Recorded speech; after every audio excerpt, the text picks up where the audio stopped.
इसलिए भगवान राम हमें सिखाते हैं, जैसे मैंने अपने माता पिता की सेवा करती है, प्रत्येक प्राणी को हक है ये अपने माता पिता और गुरु की सेवा मैंने कही है तैसे ही करनी चाहिए। लेकिन उनके चरित्र पर कौन नहीं चलता है। राम कथा जीना सिखाती है, कृष्ण कथा मरना सिखाती है, हमें जीना कैसे जीना चाहिए। राम की मर्यादा पर वो चलता है, वो अपने जीवन को धन्य बना लेता है। लेकिन राम के चरित्र पर कोई नहीं चलता है। यह तो कलयुग में रावण के चरित्र पर चलते हैं, रावण के चरित्र पर चलते हैं। राम हमें जीना सिखाता है और रावण भी हमें सीख देता है, रावण भी हमें सीख देता है। रावण ये सीख देता है, मैं कर रहा हूँ ऐसे मत करना, देख मेरी ये दुर्दशा राम ने की है, ऐसी दुर्दशा तुम्हारी भी हो जाएगी, इसलिए सुधर जाओ। रावण ने कोई हमको गलत शिक्षा देने के लिए अवतार नहीं होकर के आज जन्म नहीं लिया था। इस संसार को सुधारने के लिए रावण ने जन्म लिया था,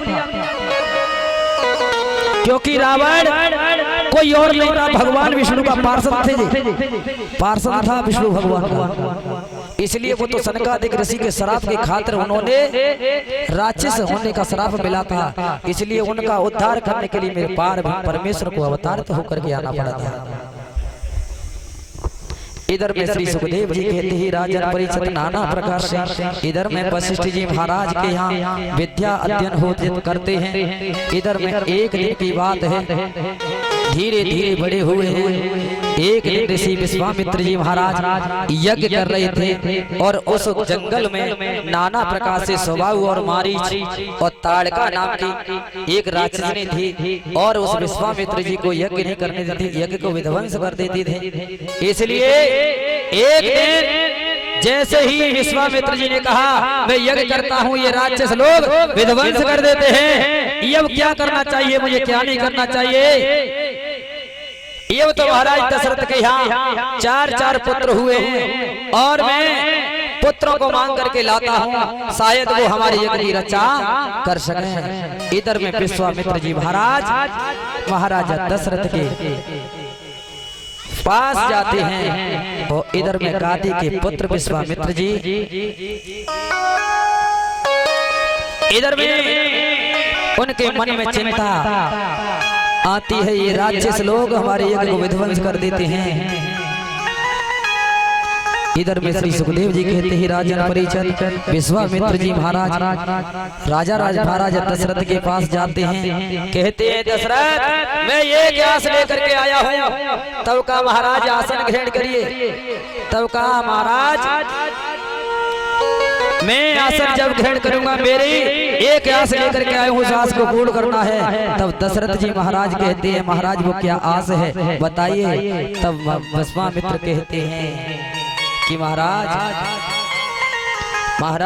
हम आपके पुत्र राम को लेने आए हैं, राम को लेने आया हूँ, मुझे अपने बेटे राम को दे दीजिए। तब कहा महाराज क्यों? इसलिए हमें असुर समूह समाज सताते हैं, हमको यज्ञ नहीं करने देते हैं। तो महाराज दशरथ ने कह दिया कि हे विश्वामित्र जी चौथे पन पायो सुतचारी, विप्र वचन नहीं केहु विचारी। तो महाराज चौथे पन में तो मैंने ये चार पुत्रों को प्राप्त किया है, लेकिन आपने वचनों को विचार के समझ के आपने नहीं कहा। कम से कम सोच लेते इस महाराजा दशरथ के यहाँ चौथे पन में 4 पुत्र हुए हैं और चौथे पन में मैंने कितने दुखों के साथ में पुत्रों को प्राप्त किया है, तो आप मेरे पुत्रों को मांगने आए हैं, मैं नहीं दे सकता। इधर में नाना प्रकार से दशरथ जी कहते हैं महाराज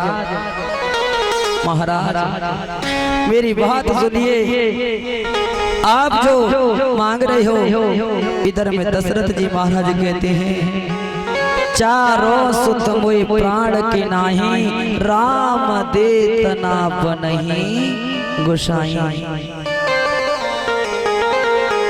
चारों सुत मोय प्राण के नाही, राम देत ना बनहि गोसाई। कि महाराज मेरे चारों पुत्र प्राणों के समान हैं, पर मैं अपने बेटा राम को आपके साथ नहीं भेज सकता, मैं आपको नहीं दे सकता। ये चौपाई में रहस्य छुपा हुआ है।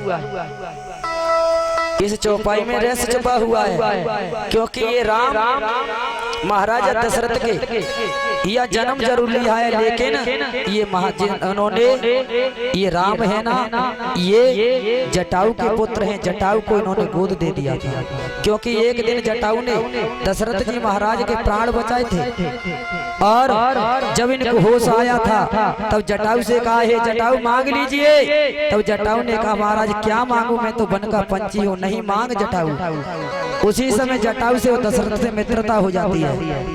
इधर में जटाऊ ने कहा, महाराज अगर मुझे देना चाहते हो तो मुझे आपकी प्रथम संतान आपके हो, उस प्रथम संतान को मुझे गोद दे देना। तब दशरथ ने कहा कि हे जटाऊ, हे मित्र, हे सखा, यह तो मेरे कोई संतान नहीं है, लेकिन भविष्य में संतान होगी तो मैं अपनी प्रथम संतान को मैं तुम्हें दे दूंगा। इधर में श्री सुखदेव जी कहते हैं, राजन परिचित जैसे ही राम का जन्म हुआ था तो जटाऊ आया था, दशरथ जी ने जटाऊ को राम को दे दिया था। तब जटाऊ ने राम को लेकर के कहा, महाराज मैं तो वन का पंछी, इनका पालन पोषण नहीं कर पाऊंगा, इसलिए इनका पालन पोषण आप करिए और धरोहर के रूप में रख लीजिए, समय आने पर मैं अपने आप मांग लूंगा। इसलिए महाराज दशरथ ने मना किया, पता नहीं जटाऊ कब आ जाए, अगर मैंने राम को दे दिया, जटाऊ आ गया तो मैं राम को कहां से दूंगा जटाऊ को, इसलिए मना की थी। इधर में श्री सुखदेव जी कहते हैं, राजन परिचित विश्वामित्र जी को क्रोध हो जाता है। विश्वामित्र जी ने कहा वशिष्ठ जी से, हे वशिष्ठ समझाइए अपने यजमान को, मैं ये आस लेकर के आया हूँ और ये मेरी आस को पूर्ण नहीं कर रहे हैं। तब वशिष्ठ जी ने कहा, दशरथ क्या तुम्हें अपने पुत्रों का विवाह नहीं करना है? एकदम से विवाह की बात आई, दशरथ जी सोचने लगे, गुरुदेव विवाह, हाँ विवाह नहीं करना है क्या? हाँ करना है, करना है तो भेज दीजिए। तब दशरथ जी बोले कि राम को ही, हाँ राम को ही भेज दीजिए। इधर में राम के साथ में लक्ष्मण को भी भेजा गया है। तब दशरथ जी महाराज ने कहा, महाराज दो क्यों लेकर के जा रहे हो, दो और पुत्र रह गए, चारों को भेज दूं, चारों को भेज दूं क्या? तब वशिष्ठ ने कहा कि अभी दो को भेज दे, जब चार की बात आएगी तब आगे देखेंगे। इधर में विश्वामित्र जी के साथ में राम और लक्ष्मण जी जाते हैं, यज्ञ की रक्षा करते हैं। इधर में ताड़का नाम की राक्षसा का वध किया है और स्वभाव मारीच आए हैं। इधर में स्वभाव का भी वध किया है, मारीच को 7 समुद्र पार कर लंका में फेंका है। इधर में इनका उद्धार करते हुए इधर में राजा जनक ने जनकपुरी में धनुष यज्ञ रचवाई है, ये अपनी पुत्री का विवाह के लिए। इधर में जनकपुरी से पत्रिका विश्वामित्र के पास आई है, पत्रा को पढ़ा है और राम लक्ष्मण को लेकर के आगे बढ़े हैं जनकपुरी के लिए। इधर में जैसे ही रास्ते में एक सुंदर शिला पड़ी है, तब राम जी कहते हैं, गुरुदेव ये शिला ये कैसे पड़ी है नारी का रूप लेकर के? तब कहा कि हे प्रभु, हे राम, ये गौतम ऋषि की नारी है, अहिल्या है, और ये शराब से शिला बन के पड़ी है, इसलिए आपकी पग रज चाहती है, इसलिए इसके पग रज दीजिए, इसे पग की रज लगाइए। इधर में मेरे पार ब्रह्म परमेश्वर ने शिला के समीप जाकर के ऐसा जमीन पर पैर मारा है, पैर की से जमीन पर मारा है और पैर से रज उड़ने से वो रज उस शिला पर पड़ी है, उसमें सुंदर नारी बन जाती है। इधर में ऐसे ही उद्धार करते हुए अहिल्या का नाना प्रकार से आगा बढ़े हैं। इधर में नाना प्रकार से जनकपुर की रंगभूमि पे पहुंचे हैं। इधर में महाराजा जनक ने नाना प्रकार से यज्ञ रचवाई है और यज्ञ में ये प्रण किया था कि कोई राजा और कोई क्षत्रिय वीर इस धनुष का खंडन कर देगा, वो ही मेरी बेटी सीता के साथ में विवाह करेगा। इधर में वहां देशों विदेशों के राजा आए हैं। इधर में नाना प्रकार से देशों विदेशों के राजा आए। उसी यज्ञ में बाणासुर भी आया है और उसी यज्ञ में रावण भी आया है। रावण ने नाना प्रकार से रात्रि में उस धनुष को उठाना चाहे, उठाते समय उसकी उंगली उसके नीचे दब जाती है, तब सीता ने स्वयं उंगली निकलवाई थी। इधर में नाना प्रकार से राजा महाराज, इधर में महाराज जनक तो कह रहे हैं इस धनुष का खंडन करिए। इधर में राम लक्ष्मण और विश्वामित्र जी उस यज्ञ में पहुंच जाते हैं। विश्वामित्र जी को आदर सत्कार से बिठाया गया है और राम लक्ष्मण जी गुरुदेव के पास में एक इधर खड़े हैं, एक इधर खड़े हैं।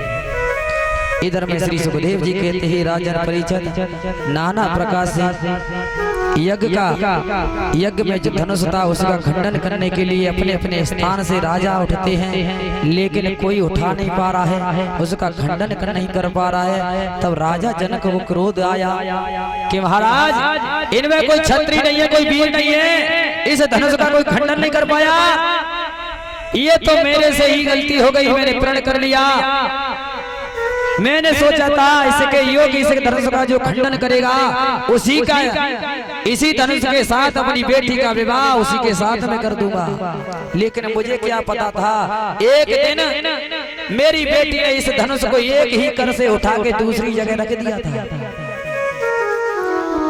एक दिन सीता ने इस धनुष को एक ही हाथ से उठा करके और उसके नीचे लीपा है और लीप करके फिर धनुष को रख दिया है। उस दृश्य को महाराज जनक देख रहे थे तो उन्होंने प्रण कर लिया इस धनुष को मैं नहीं उठा पाया, इस धनुष को मेरी बेटी ने उठा दिया। तो मेरी बेटी कोई साधारण बेटी नहीं है, ये तो साक्षात देवी है, ये लक्ष्मी रूपा है। तो इसका विवाह मैं इसी धनुष के साथ करूंगा, जिस धनुष का वो कोई खंडन कर देगा उसी के साथ मैं अपनी बेटी का विवाह कर दूंगा। इधर में श्री सुखदेव जी कहते राजन परिषद नाना प्रकार से देशों विदेशों के राजा बल अजमाया है, लेकिन कोई उठा नहीं पाया है और धनुष को हिला भी नहीं पाए हैं। इधर में सुखदेव जी कहते राजन परिषद 10,000 ऋषियों ने मता बनाया कि इसको एक साथ उठा लेते हैं। भूप सहस 10 एक ही बारा लगे उठावन टरही ना टारा। इधर में मता बनाया है लेकिन उठाया नहीं। एकदम से मन में विचार किया कि 10,000 राजा इसको उठा लेते हैं। एकदम से उनमें राजाओं में होशियार था एक राजा, बोले चलो कोई बात नहीं 10,000 राजा इसको उठा लेंगे, इसका खंडन कर देंगे। सीता तो एक है, एक किन किन के साथ में जाएगी, फिर भी झगड़ा होगा, फिर भी झगड़ा होगा। इसलिए सोचा है तो राजा जनक को दुखी देख करके तब विश्वामित्र जी ने लक्ष्मण जी को इशारा किया है, हे लक्ष्मण जी अपने भाई को जगाइए। तब लक्ष्मण जी ने कहा भैया ओ भैया क्या कर रहे हो? तो आंखियां को इशारा कर दिया। एकदम से लक्ष्मण जी सहमा जाते, एकदम से राजा जनक बोला है, जनक ने कहे जो मेरे दिल में तीर बैठे हैं, जिगर को चीर बैठे हैं, जिगर को चीर बैठे हैं। इधर में राजा जनक कहते हे राजा हो, हे राजा हो, तुम में कोई छत्री नहीं है। मुझे तो ऐसा लगता है पृथ्वी छत्रियों से वीर हो गई है, वीरहीन हो गई है, वीरहीन हो गई है, इस पर कोई छत्री नहीं है और आप इस राज्य से निकल जाइए, इसमें कोई छत्री नहीं है, जाकर के वन में धूनी दबिए, तुम में कोई वीर नहीं है। अगर मुझे ऐसा पता होता कि इस धर्म का कोई खंडन कर नहीं सकेगा तो मैं ऐसा प्रण नहीं करता। मेरी तो बेटी कुंवारी रह गई, मेरी तो बेटी कुंवारी रह गई। इतना क्रोध किया है तो लक्ष्मण जी ने कहा है हे जनक जी आप कहते हो ये पृथ्वी वीरों से हीन हो गई है, अभी पृथ्वी वीरों से हीन नहीं है, इसमें वीर ऐसे ऐसे बैठे हैं लेकिन वो मौन बैठे हैं। अगर भाई की आज्ञा मिल जाए ना मुझे तो ये धनुष की क्या चली, इस पृथ्वी को उठा करके गेंद की तरह ऐसे ले जाऊंगा, ऐसे ले जाऊंगा, इसे रसातल को लेकर के भाग जाऊंगा। इतना क्रोध लक्ष्मण जी ने किया है, एकदम से पृथ्वी डगमगाने लगी है। इधर में राजा भयभीत हो जाते हैं, राजा सोचने लगे छोटे ने क्रोध किया है तो पृथ्वी हिलने लगी, अगर बड़ा क्रोध करेगा तो ये पृथ्वी रसातल को चली जाएगी। एकदम से विश्वामित्र जी महाराज कहते हैं बेटा राम अब देरी मत करो, राजा जनक बहुत दुखी हैं। तो मेरे पार परमेश्वर ने खड़े होकर के इधर में धनुष के पास आते हैं, परिक्रमा करते हैं, पुष्प चढ़ाते हैं और प्रणाम करके कहा कि महाराज मुझे माफ कर देना, हे सिंह धनुष मुझे माफ कर देना, हे मेरे पूर्वजों, हे महाराज ऋषि दधीची आपकी हड्डी से बना हुआ ये धनुष है, मैं आज वो कार्य करने के लिए जा रहा हूँ क्योंकि मैं धर्म संकट में बंधा हुआ हूँ। अगर इस कार्य को मैं नहीं करूँगा तो अरथ का अनर्थ हो जाएगा, अरथ का अनर्थ हो जाएगा, मुझे माफ कर देना, मुझे माफ कर देना। इधर में श्री सुखदेव जी कहते ही राजन परीक्षित नाना प्रकार से इधर में राम जी ने विनय करके धनुष को उठाया है और एकदम से उठा करके तड़ाक से तोड़ दिया। इधर में श्री सुखदेव जी कहते हैं राजन परीक्षित घोर आवाज हुई है, इधर में धनुष टूट जाता है। कोई ऋषि ने तो टूटते हुए देखा है और किसी ने देखा भी नहीं है। ले छड़ावत खेचत गाड़े, कोई लखा कोई देखे भये ठाणे। इधर में भगवान राम ने धनुष का खंडन किया है, इधर में जैसे खंडन हुआ है, इधर में जमदग्नि का पुत्र परशुराम ने धुन की आवाज सुनी, एकदम से वहां से आए हैं जमदग्नि के पुत्र परशुराम जी आकर के जनकपुरी में उन्होंने शिव के धनुष को टूटा हुआ देखा है। एकदम से परशुराम बोले, हे मूर्ख जनक जल्दी बता इस धनुआ को किसने तोड़ा है, भरी स्वयंवर में सीता से किसने नाता जोड़ा है। इधर में श्री सुखदेव जी कहते राजन परीक्षित नाना प्रकार से क्रोध किया है। तो लक्ष्मण जी ने भी कहा कि महाराज आप इतना क्रोध कर रहे हो, ये क्रोध नहीं करना चाहिए। नाना प्रकार से लक्ष्मण जी ने उनके क्रोध को भड़काया है। एकदम से लक्ष्मण जी पर फरसा ले लेकर के परशुराम जी नाना प्रकार से दौड़े हैं, लेकिन लक्ष्मण जी ने कह दिया कि महाराज फूंक से फाड़ उड़ाना चाहते हो, तब कहा मैंने 21 बार इन क्षत्रियों को क्षत्रियों से विहीन कर दिया है। तब कहा महाराज हमने तो सुना इस परसे से आपने माँ के भी शीश काट लिए हैं, लेकिन आपने कुछ नहीं किया है। इस परसे से तो आपने अपनी माँ का ही शीश काटा है, फूंक से फाड़ उड़ाते हो, तुम्हें लज्जा नहीं आती। नाना प्रकार से क्रोध बढ़ा है परशुराम का। तब नाना प्रकार से राम जी खड़े होते हैं। तो राम जी ने कहा कि महाराज नाथ संवदिन भंज निहारा होई के एक दास तुम्हारा। महाराज आपका इस धनुष का खंडन करने वाला आपका कोई सेवक होगा, आपका कोई दास होगा, आपका दास होगा। एकदम से परशुराम बोले सेवक जो करे सेवकाई और अरे करनी और करी लड़ाई। सेवक तो वो होता है गुरु की सेवा करे सेवकाई करे, लेकिन ये तो कार्य वो किया है लड़ाई का कार्य किया है, ऐसी करनी की है लड़ाई का कार्य किया है। नाना प्रकार से मेरे पार परमेश्वर ने नाना प्रकार से परशुराम को अपना परिचय दिया है। परिचय देकर के परशुराम जी समझ गए, अपना भृगु चिन्ह बताया है। इधर में अपना धनुष राम को दिया है। धनुष ने जैसे बाण को लिया है, बाण के रोंदा को टच भी नहीं किया, दोनों बाण पर धनुष बाण पर चढ़ जाता है, चढ़ करके चल जाता है। तब समझ गए परशुराम जी कि ये तो पार ब्रह्म परमात्मा है, पार ब्रह्म परमात्मा है। इस तरह से वहां से चले जाते हैं परशुराम जी नाना प्रकार से। इधर में जनक जी ने पत्रिका भेजी है अयोध्या के लिए। अयोध्या से महाराज दशरथ बारात लेकर के आए हैं। इधर में राजा जनक के यहाँ विवाह संपन्न हुआ है। इधर में 4 पुत्रों के विवाह हुए हैं। इधर